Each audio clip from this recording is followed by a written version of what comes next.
Hey guys, Sunstreaker Wozza here, and today's video is a war video between some of the top alliances in the game. Now, if you're not sure who TF are, TF are the biggest alliance in the game. We've got over 40 alliances, it's absolutely ridiculous.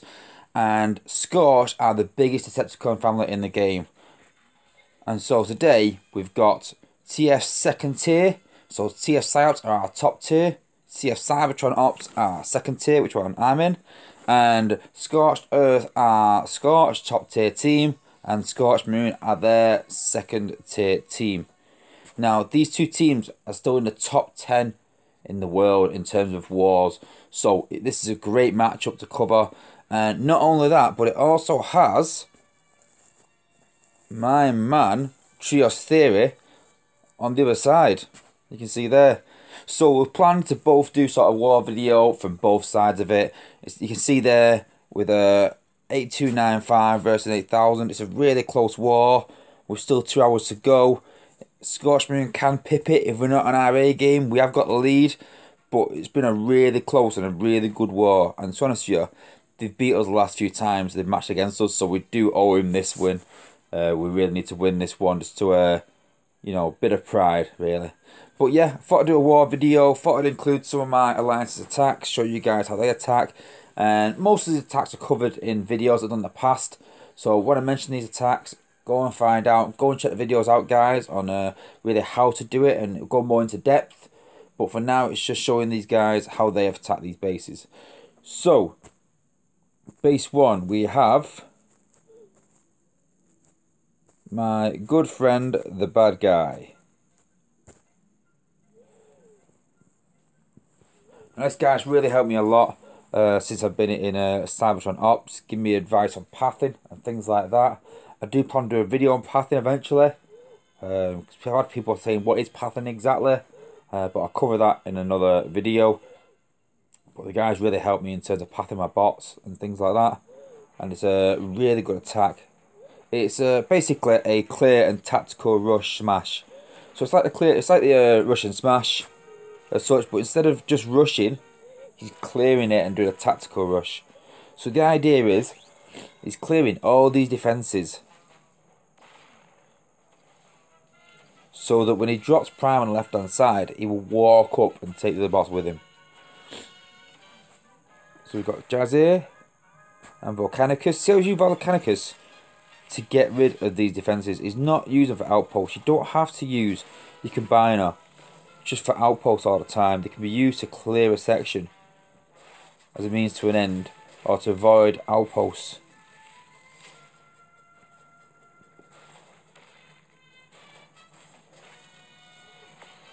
So there we go.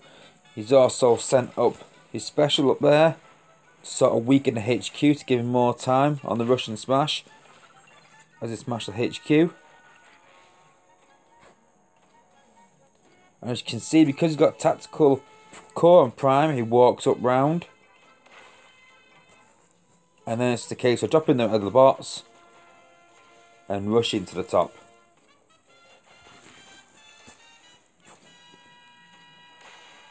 What I also like about his tactical Russian smash is that when it does rush, he uses I was going to say smoke screen there. He uses Track's ability, a smoke cloud, so that when those bots are doing damage to the HQ, they got more time because that cloud reduced the damage of all the bots. And I didn't cover that on my Russian Smash video. It's a really good tactic to use. And there we go, HQ down. Tactical Russian Smash from bad guy. It's a good attack, and I like the fact that he's got the Quintus core at the end. You see all those minions there. It is quite funny when you destroy a base and you got the Quintus core attached. What I like about attack as well is the fact that he's used a combiner and skipped 2 outposts. You don't have to use combiner just to soak up abilities from outposts. You can use them to bypass outposts as well. So going on to base 2, we have Naru. Now Naru was in Psyops for a long time, and the guy has got some ridiculous bots. Ridiculous. I actually started leveling my sea spray simply because this guy showed me a video of his sea spray in action, just eradicating bases ridiculously after Saber. But today, now he has gone with his self-proclaimed slashy dashy attack. Now, I haven't done a video on this because simply I don't have a 4-star slash, but slash is ridiculously good. Ridiculously high DPS, one of the highest DPS in the game when he uses special. A 4-star slash has better DPS than a 5-star cheetah. Now, you've seen my videos, you see how much I bang on about how good 5-star cheetah is. Now, if you realise how good 5-star cheetah is, slash is better. I also like the fact that it pops the outpost with RC. So if you have got RC, she is worth leverage because she can pop outposts without the worry of your bot splitting or having to use ability points that much, because it's quite low cost. So you have got blast and you have got RC, you can use those to pop outposts for a low ability cost. So there, just pop the outpost with RC. He's using his ability just to sort of do a bit of damage up top, weaken those outpost bots.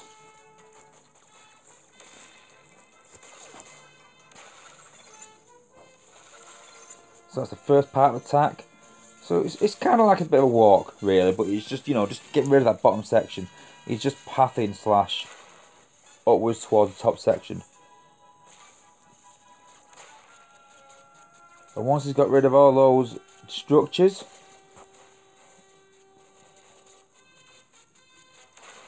and got rid of the outpost bots, that means that he can path slash upwards straight to the HQ.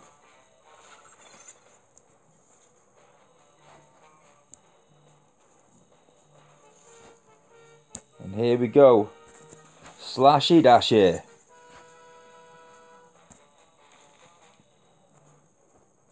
As you Saber there on that side of the base, and usually slash on this side, and look at that DPS. He's just tearing through that base. Now don't get me wrong, I think his slash is like level 58, 59, something ridiculous like that. But wow. That is just ridiculous. The amount of he's put the Megatronus core in it just to put extra sort of DPS on top of that as well. And you can see there with full health, slash just smashed the HQ. So a ridiculous attack by Naru. A shame not many people can duplicate that, because not many people have slash at that level yet, especially not me. But yeah, a ridiculous attack, ridiculous.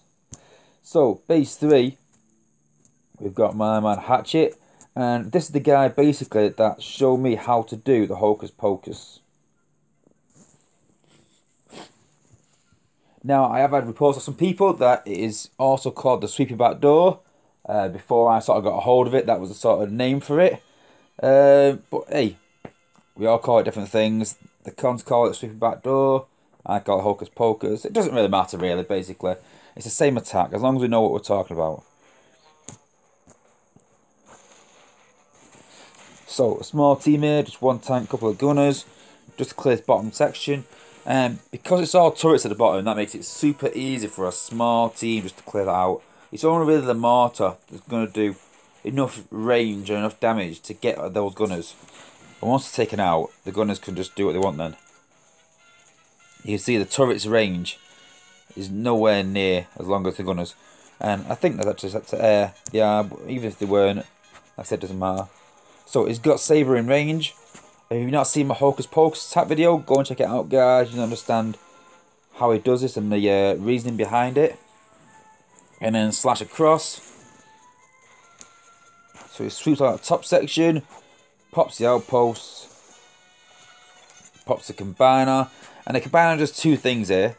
Not does it only just sort of attract and distract the outpost bots, it also does damage to the remaining structures that are left, so that they don't attack the leftover bots that it's going to send up in a second.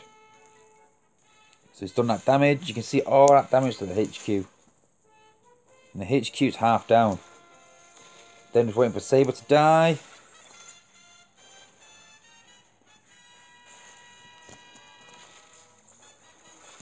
And as the bots come down, we drops Optimus, drops Windblade. Just to track those outpost bots down. Sends Cup upwards. And Cup easily finished off the HQ with just 2 missile launchers hitting him, that's it.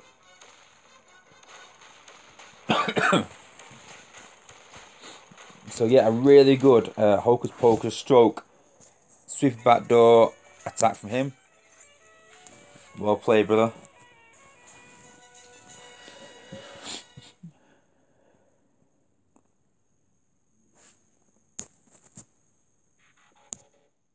And base 4, I have used Wozza Docks, Clear and Lynx.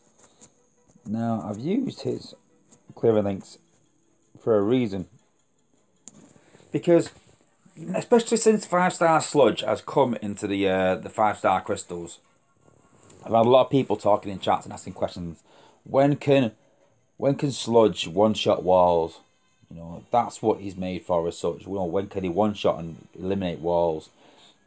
And what I'll say to everyone is, don't get stuck up on making Sludge one-shot walls. He doesn't have to one-shot them. You can see here that he's weakened everything. He's not one-shot. He's not removed the walls. He's just weakened all the walls and defences. But what that means now is that the bots just tear through those walls like butter, like the level 5 walls, like the HQ 10 walls. They just walk right through them. So in a time trap like this, that's supposed to make you sort of time out and slow you down, it no longer does with Sludge.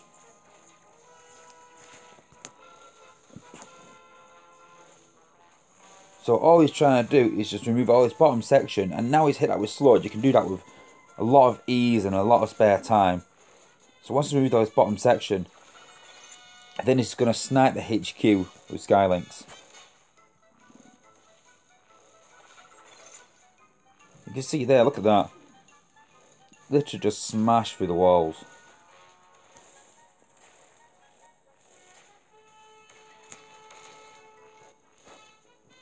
And once we've got that last structure down, you can see there, it doesn't use a combiner. He drops Lynx on this side. He drops it on this side so that Lynx doesn't pop the other outpost. And then Lynx is battling an outpost bot on his own. Then it's just a case of Flame Strike, Cloud,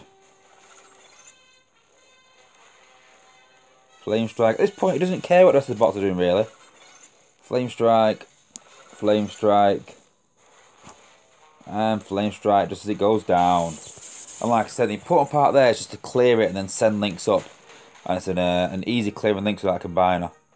So, good replay. What's up, Doc?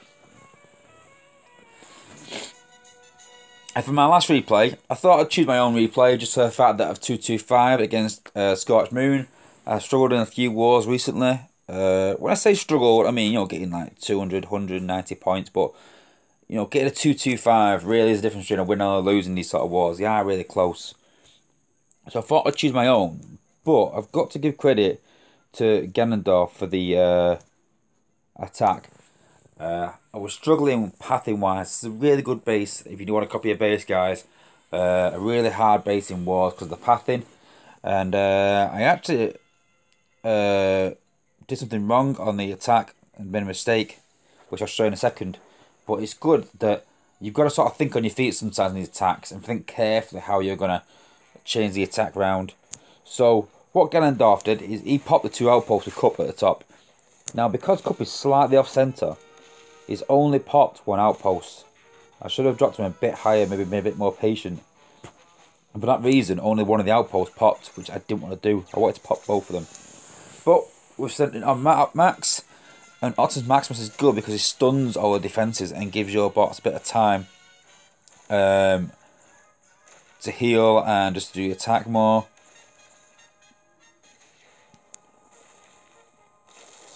So he's there just smashing away, doing some damage, weakening defences. Let Cup just get finished off. Cup's done his job now. And then we're sending all these bar bots here.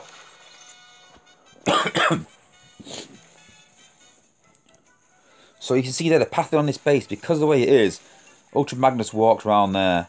And I thought, I'm going to send Saber up, because I know that if I send Saber up there, even though my healers are going to run around, which you don't want them to do, because Ultra Magnus has gone up there, and I've got Saber up there, their DPS will just take all that out. So I'll get rid of it. Now in the second outpost, he's got Astro Train. Or Springer, if you're a bot. And since he's both Astro Train and Springer, it's great in outposts because he just stuns everything in sight. And while they're obviously stunned, they're just taking loads of damage. But in this case, it doesn't matter because, like I said, once they've done their job, it's a matter of just putting Skylynx down again and just sniping HQ. So if you've got a White Creme Zeke, that helps on the HQ. I always do Flame, Cloud, and then drop the White Creme just as the Cloud goes down for extra damage. There's no point doing it on the initial Flame. But then what I do as well is I send up Saber because I've got all the ability points left over. I send up Saber and it just smashes the HQ so quickly. And so I call that the Sweepy Lynx Air Show. That's what I'm calling it. I do use that a lot. Not just using Lynx. I also use Saber just to swipe and hit the HQ. You have to have a high level Saber again for that, because if it hits it and the outpost bots are popped, they can come back down and cause a few problems for Skylynx. But yeah, if you've got a high level Saber, which I presume if you're doing that attack and you've got a high level Lynx, you probably will. I'm talking 55 plus. But if you have got a high level Saber, then yeah, a really good attack to copy. If you haven't, and you have got Saber but not high level, leveling guys. It's not secret that I love Star Saber. It's my favourite bot. The best bot in the game by far. It's a 4-star. So yeah, get him leveled. And that's it guys, so thanks for watching. If you haven't seen Trioss Theory's channel yet, go and check his channel out guys. I think it's one of the only Decepticon YouTube channels around. So yeah, definitely worth checking out. He's done the similar video on his side of our bases, so I look forward to seeing that. Subscribe to both channels guys, you'll get notifications of all our videos. You know, it's a win-win situation really guys. Subscribe, not just for us, obviously we get subscribers, but to you guys, you can watch the videos first hand, then not wait for them to be shared in chats and stuff. You'll get notifications straight away of when we posted all our videos. Alright guys, well thanks for watching, and if I don't see you before guys, just want to wish everyone a really Merry Xmas. Have a good time, enjoy the holidays, don't play too much. I can't say that I won't, I probably will. I'll still be playing even for a Christmas day. You know, the world doesn't stop for Transformers. But yeah, keep at it guys, and take a nice chill break from the game of Christmas and come back fresh New Year, and I hope it's a merry one for everyone. Alright, thanks for watching guys, and peace out.